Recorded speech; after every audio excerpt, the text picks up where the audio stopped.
दुकान रे पशि लुटिदेले 15 lakh टंकार mobile CCTV रे कयदेला लुटेरांक कारनामा। पुलिस मामला रुजु करिछि हेले लुटेरांक टेर पाउनी।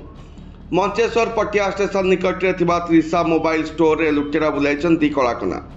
स्टोर मालिक मानस रंजन पंडा एने मंचेश्वर थाना रे लिखित अभियोग करिया परे पुलिस मामला रुजु करी तदंत आरंभ करिछि।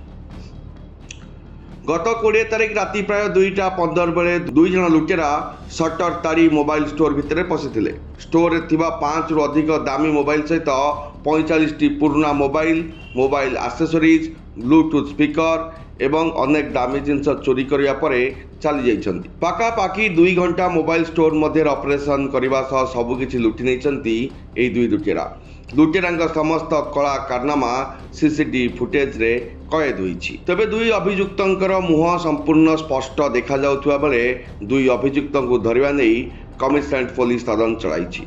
Bureau report, UBC news.